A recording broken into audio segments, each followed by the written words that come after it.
Salut les roommates, mon blast, c'est Félix, vous êtes dans la Wargame Room et aujourd'hui l'heure est au bilan, nous sommes en fin de V9 et je vais vous parler des combos les plus débiles de la version.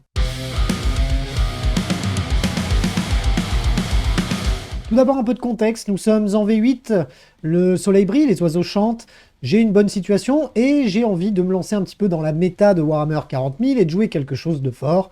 Du coup, je me lance dans le codex Orc et je décide d'y lâcher un rein pour faire l'acquisition de quasi 200 figurines. Et à ce moment-là, en étudiant la méta, j'ai cette petite voix qui me dit « Achète 120 boys, Félix. Achète 60 Gretchen. Achète 25 Lucas. Achète 25 Tank Busta. Tu verras, on est bien. Bah oui, faisons ça. Faisons ça. Allez, on va peindre 120 boys, 60 Gretchen, 25 Tank Busta, 25 Lutas. On va rouler sur tout le monde et ça sera sympa. De là, plusieurs semaines de peinture. Là encore, heureusement, j'ai choisi de faire de la contraste, donc j'ai quand même réussi à peindre mon armée assez rapidement.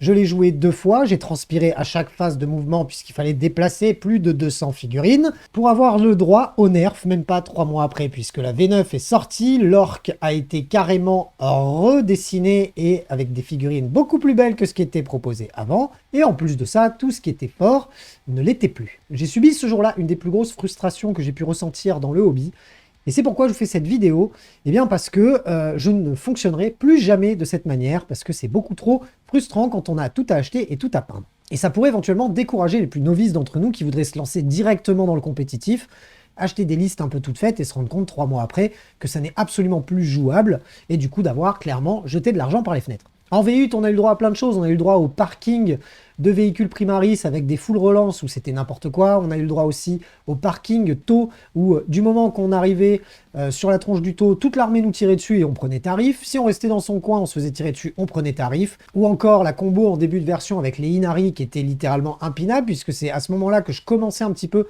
à me remettre à Warhammer 40 000 de manière plus assidue et j'ai dû subir les plus grosses table rase de ma vie en jouant contre du Inari. En V9, on a eu le droit aussi à notre lot de combos complètement fumés, et comme le temps s'accélère, les règles changent de plus en plus rapidement.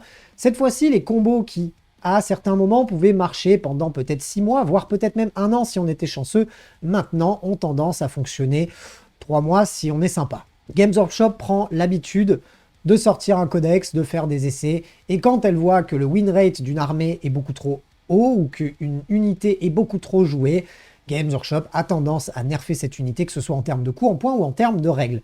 Et je vais aborder les combos les plus pourris de cette V9 que je n'espère vraiment pas revoir en V10. Avant de passer à la suite, je vous invite, si vous avez 5 secondes, à mettre un petit pouce bleu sur la vidéo, à me donner votre avis dans les commentaires, vous abonner à la chaîne bien évidemment, activer la cloche pour recevoir les notifications, c'est ultra important. Et si vous voulez me voir continuer à créer du contenu, n'hésitez pas à vous rendre sur les plateformes de financement participatif qui se retrouvent via Tipeee et Tipeee Stream. Les liens sont dans la description. Aussi frustrant à jouer puisqu'on joue 18 fois la même figurine, et frustrant pour son adversaire parce que bien souvent, il ne peut pas faire grand-chose contre certaines de ses combos.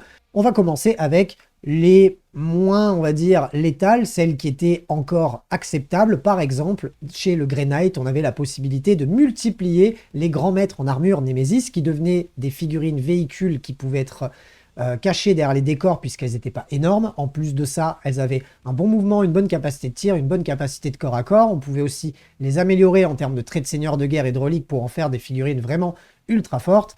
Et même avoir une possibilité de redéploiement sur une de ces figurines lorsqu'on se fait tirer dessus. Achète 7 Dread Knight Nemesis, Félix. Oh, encore toi? Non, je les achèterai pas, tes Dread Knight Nemesis. Allez, tu sors. Ça rendait la figurine particulièrement dure à tomber, particulièrement dure à affronter au corps à corps, et en plus de ça, ces armes faisaient quand même assez mal, et on était sur un coup en point qui était pas énorme.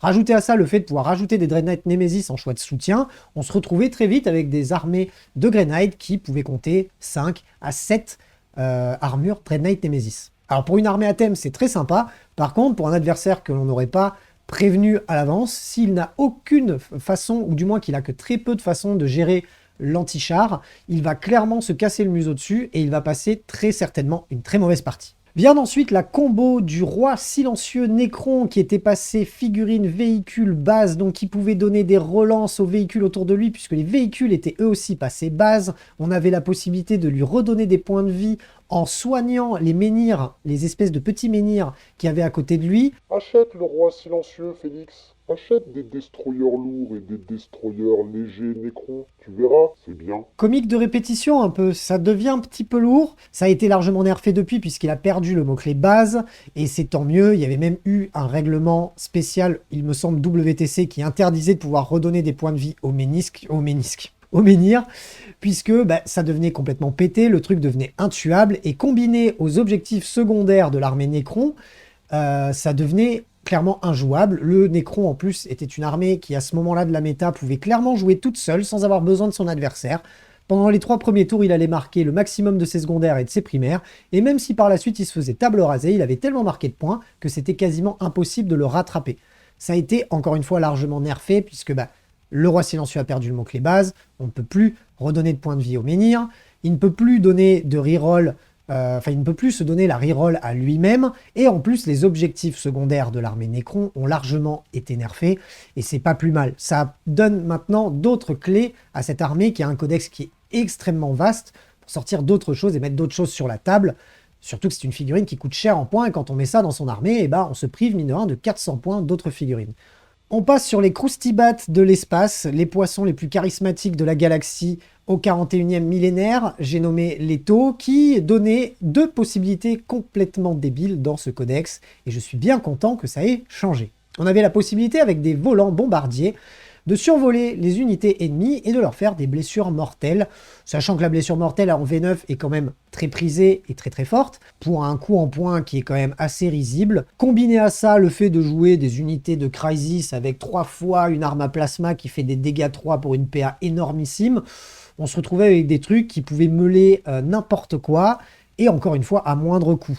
Achète des bombardiers tôt et des crisis, Félix. Tu verras, c'est plaisant à jouer. Oh ça y est, je suis tendu, je vais te péter la gueule. Et ça aussi, ça a été largement nerfé, puisque l'ajout d'armes supplémentaires coûte beaucoup plus cher à l'heure actuelle sur les Crisis, qui elles-mêmes ont vu leur coût en points sévèrement augmenter, et bien évidemment, tout ce qui est volant a été largement nerfé aussi, puisque désormais, ils n'ont plus le droit d'être sur la map au premier tour de jeu. C'était particulièrement déplaisant de cacher toute son armée, et si l'adversaire tôt avait le tour 1, avec ses 2 avions, déjà on avait eu un nerf pour en avoir pas plus de 2 par armée, parce qu'inutile de vous dire sinon on en verrait encore 4-5. Ça avait déjà été un premier pas pour le nerf de certains véhicules volants, notamment l'Admech et l'Orc qui avaient tendance à en jouer vraiment beaucoup, ou même avant ça encore l'Eldar et le Drukhari.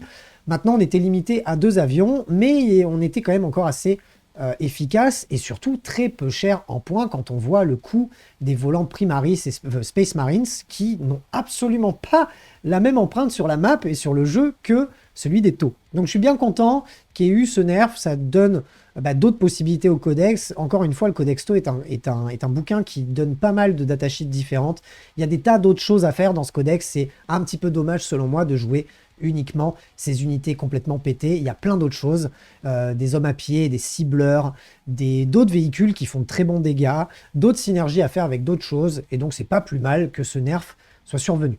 D'ailleurs, en parlant de volant, on passe au codex pété de pendant un bon moment, puisque on a pu le jouer de plusieurs façons, et à chaque fois c'était de plus en plus débile, c'était le codex Tyrannide. Alors le codex Tyrannide, il a tellement pris de coups derrière la tête qu'à l'heure actuelle, il en devient même peut-être vraiment, du coup, plus assez bon peut-être. Alors je suis pas encore assez expert sur le codex pour pouvoir vraiment en témoigner, mais en tout cas, la combo des harpies qui pouvaient balancer des spore mines sur quasiment toute la map de manière totalement gratuite, et qui en fait permettait d'enfermer notre adversaire chez lui, ou du moins de lui interdire des zones sous peine de se prendre de la blessure mortelle à volonté. On était clairement là aussi sur quelque chose de un petit peu trop fort, qui plus est pouvait le faire dès le tour 1, sur des volants qui avaient une capacité de projection sur les maps. On sait en plus qu'en V9, la map de jeu a sévèrement diminué en termes d'espace. Du coup, ces volants peuvent clairement faire le début de la map à la fin de la map en un seul passage, survoler plein de trucs,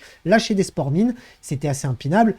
Mis à ça le Crush Stampede de l'époque, qui favorisait tout ce qui était grosses figurines tyrannides et améliorer leur tanking. Les guerriers tyrannides en faisaient partie à ce moment-là, et ils étaient particulièrement dégueulasses à sortir. Ça a été là aussi nerfé, puisque maintenant ça n'est valable que sur les bêtes et vraiment les créatures monstrueuses, on va dire, du codex tyrannide. Du coup, ça, plus le fait que les synapses, donc c'était cette synergie qui permettait d'étendre nos bulles de commandement, de relance, de relance de touches, etc.